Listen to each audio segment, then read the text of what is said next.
Pusat latihan sepak bola dalam sebuah klub memang berperan sangat penting. Nah, di Indonesia sendiri sekarang banyak para klub berlomba-lomba untuk membuat fasilitas pusat latihan yang keren. Untuk di Malaysia sendiri sudah ada Johor Darul Takzim yang mempunyai fasilitas pemusatan latihan yang begitu bertaraf dunia. Melihat langkah positif yang dilakukan oleh klub Johor Darul Takzim daripada Malaysia ini, tentunya klub yang ada di Indonesia juga tidak tinggal diam. Mereka juga terinspirasi daripada klub yang ada di Johor ini. Nah, untuk klub yang ada di Johor ini sudah ada perwakilan daripada Indonesia. Salah satunya pemainnya Mas Jordi Amat bermain di klub Johor Darul Takzim yang selalu langganan ke Liga Champion Asia. Assalamualaikum warahmatullahi wabarakatuh. Bismillahirrahmanirrahim. Salam sukan, salam bola sepak, salam olahraga, salam sepak bola. Di sini saya akan bercerita atau membahas tentang sebuah klub yang sangat berjaya di Malaysia dan juga di Asia. Klub ini pernah juara AFC Cup dan juga tahun lalu tembus 16 besar Asian Champion League. Luar biasa. Dulunya pasukan Johor ini tidak pernah heboh di Indonesia. Namun baru-baru ini saat Mas Jordi Amat bermain di pasukan Johor dan juga Mas Sahrian Abimanyun, itu memang di Indonesia ramai sekali yang membicarakan klub daripada Johor ini. Karena dari segi kualitas dan juga fasilitasnya amat luar biasa.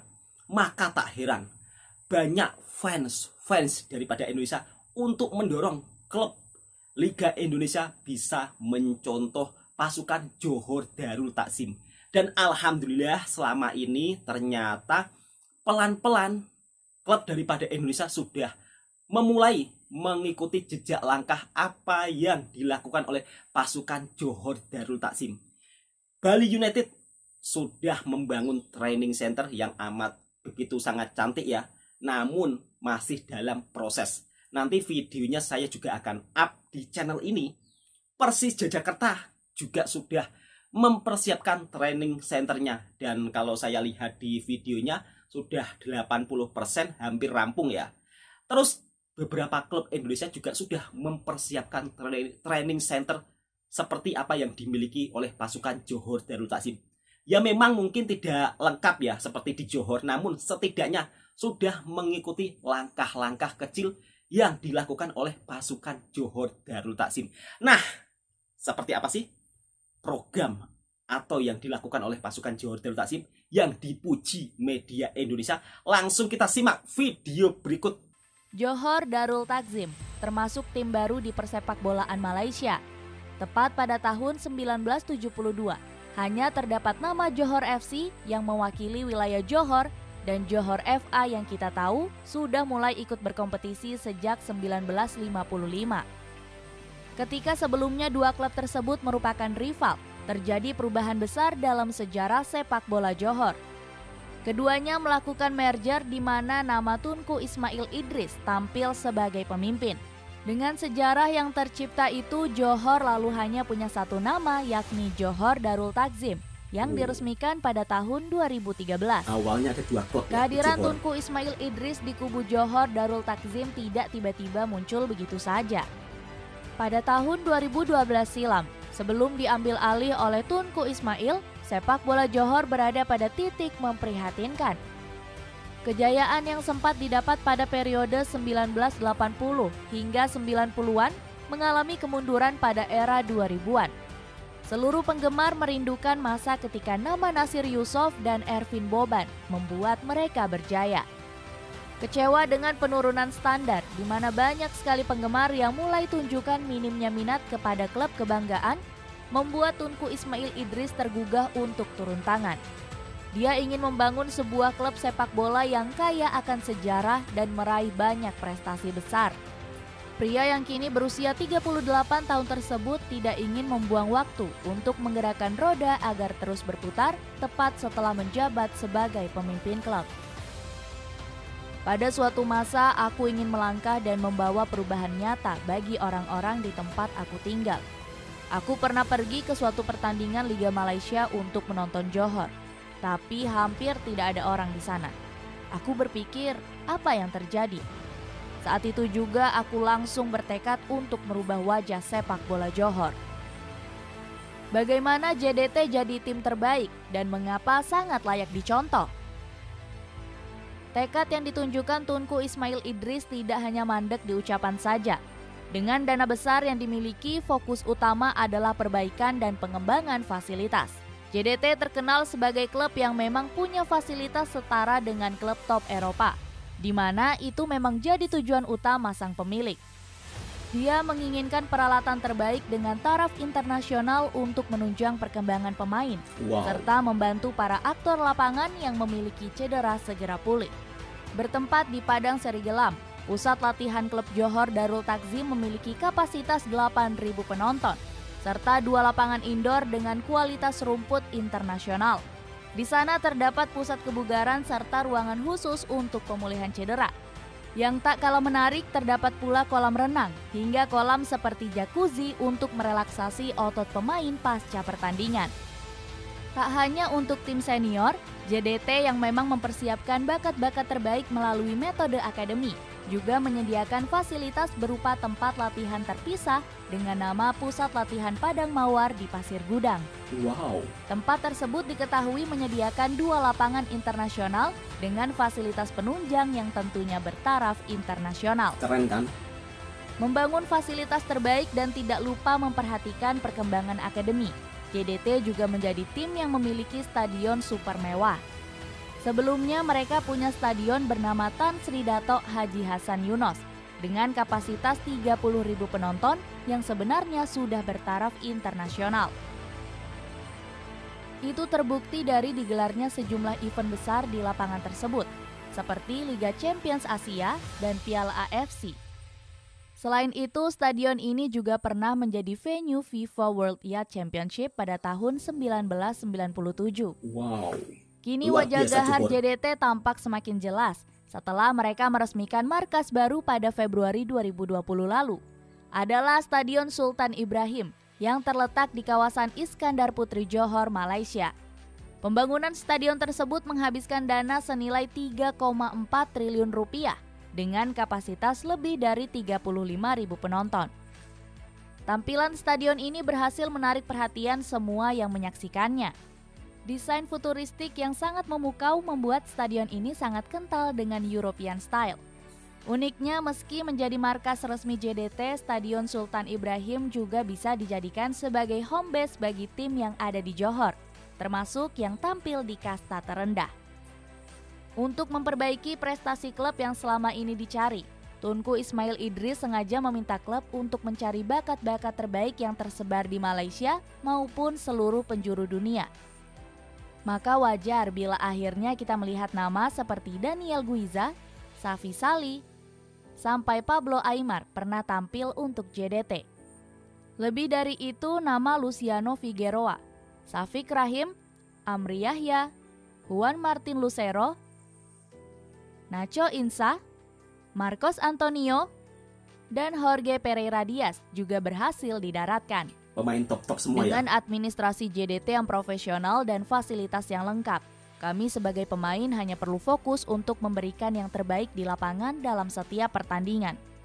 JDT adalah tempat bagi setiap pemain untuk mengembangkan karirnya sebagai pesepak bola profesional, kata gelandang internasional Malaysia, Safik. Selain pemain jempolan, deretan pelatih berkualitas juga tercatat pernah mengisi daftar sukses JDT.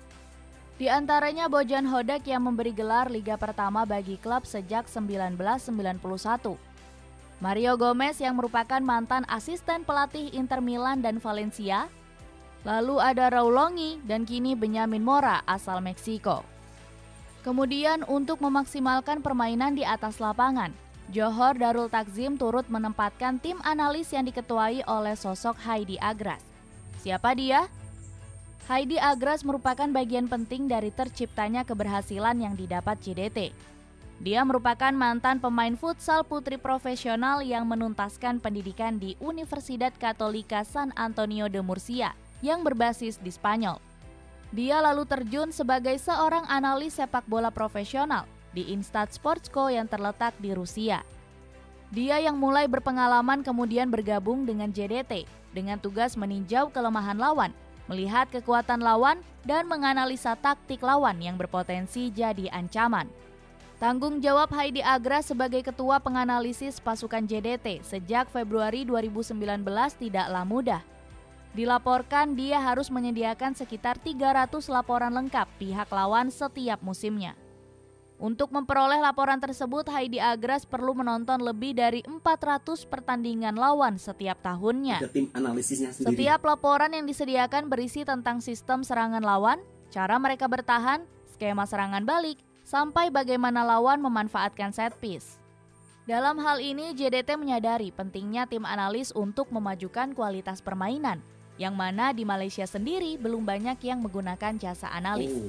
Maka menjadi sebuah hal yang sangat istimewa ketika klub seperti JDT sudah melakukannya. Tidak hanya menugaskan tim analis dalam skuad mereka, JDT juga diketahui melakukan kerjasama penting lainnya guna mengembangkan permainan dan kualitas klub dari segala aspek. JDT dilaporkan menjalin kemitraan dengan klub asal Jerman Borussia Dortmund. Selain untuk meningkatkan daya jual ke pihak yang lebih luas, JDT juga mendapatkan manfaat berupa pengetahuan sepak bola, informasi kepelatihan, ide taktis, serta pertukaran pemain muda. Kerjasama yang melibatkan antar keduanya juga sampai berujung pada sebuah laga persahabatan yang digelar pada 2015 silam. Saat itu JDT harus tumbang dengan skor 1-6 atas Borussia Dortmund yang masih diisi nama Pierre-Emerick Aubameyang, Shinji Kagawa, Marco Reus, sampai Ilkay Gundogan. Melalui sederet cara, strategi, hingga perencanaan yang baik itulah yang kemudian membuat Johor Darul Takzim jadi tim yang terbaik di Asia Tenggara. Lebih dari itu, mereka juga menjadi tim yang sangat layak dicontoh dari berbagai aspek. Prestasi yang didapat. Berkat keseriusan pemilik, kenyamanan para pemain dalam bertanding membuat JDT mampu menguasai sepak bola Malaysia sejak tahun 2014. Mereka menjadi jawara beruntun hingga sekarang dan belum pernah ada yang menyamai rekornya. Pada tahun 2015 silam, mereka bahkan berhasil memenangkan gelar juara AFC Cup, kompetisi kasta kedua antar klub Asia. Dalam laga final yang berlangsung di Republikan Sentral Stadium Dushanbe, Tajikistan, Johor Darul Takzim berhasil mengalahkan utusan Tajikistan FC Istiqlal. Gol dari JDT terjadi pada menit ke-23 melalui penyerang asingnya Leandro Velasquez. Skuad yang ketika itu dilatih Mario Gomez berhasil menunjukkan semangat juang tinggi hingga sukses jadi tim Malaysia dan ASEAN pertama yang berhasil meraih mahkota di kompetisi kelas 2 Asia. Wow. Untuk saat ini saja, JDT berhasil torehkan prestasi gemilang setelah konsisten tampil di kompetisi kelas atas Asia sejak 2019. Mereka lolos ke babak 16 besar Liga Champions Asia dengan status sebagai juara grup, menyingkirkan perwakilan Korea Selatan, Ulsan Hyundai, Jepang, Kawasaki Frontale, dan Cina Guangzhou Evergrande. Kepastian itu didapat setelah skuad asuhan Benyamin Mora meraih kemenangan dramatis atas Ulsan Hyundai dengan skor tipis 2-1. Tambahan 3 poin membuat JDT mengakhiri fase grup dengan mengumpulkan 13 poin dari total 6 pertandingan yang dijalani. Dengan pergerakan yang cukup meyakinkan, JDT berpeluang menjadi tim terbaik di kawasan Asia. Masya Allah, saya sangat salut terhadap sang pemilik klubnya, yaitu TMJ. Dulunya Johor tidak dikenal siapa-siapa. Dan Johor ini dulunya juga sepi peminat. Namun setelah di tangan TMJ segalanya berubah. Bahkan Johor Darul Takzim ini sekarang namanya dikenal di dunia. Di Indonesia sendiri Johor Darul Takzim sudah punya nama yang amat begitu besar. Bahkan fans sepak bola Indonesia memuji akan kualitas yang ditunjukkan oleh Johor Darul Takzim dari segi stadium dan juga pemusatan latihan yang tidak bisa dimiliki oleh klub Asia Tenggara saat ini ya. Dan alhamdulillah klub-klub daripada Liga Indonesia juga terinspirasi daripada Johor Darul Takzim. Sekarang mereka sudah mulai melakukan langkah-langkah kecil. Salah satunya sudah mulai membangun pusat latihan sendiri. Padahal klub Liga Indonesia dulunya tidak punya tempat latihan sendiri ya. Namun karena terinspirasi daripada pasukan Johor Darul Takzim yang sekarang berjaya di Asia sehingga memotivasi jiran-jirannya. Semoga video ini memberi informasi kepada sahabatku semua, dan jangan lupa yang suka dengan video saya silakan subscribe, like, komen, bagikan ke teman-teman Anda. Nah, untuk sahabatku, video originalnya ada di link deskripsi jika sahabatku ingin tahu seputar sepak bola Indonesia dan Malaysia. Salam serumpun, damai itu indah, tidak usah saling menghujat satu sama lain. Sukan ini menyatukan, sukan ini mendamaikan. Assalamualaikum warahmatullahi wabarakatuh.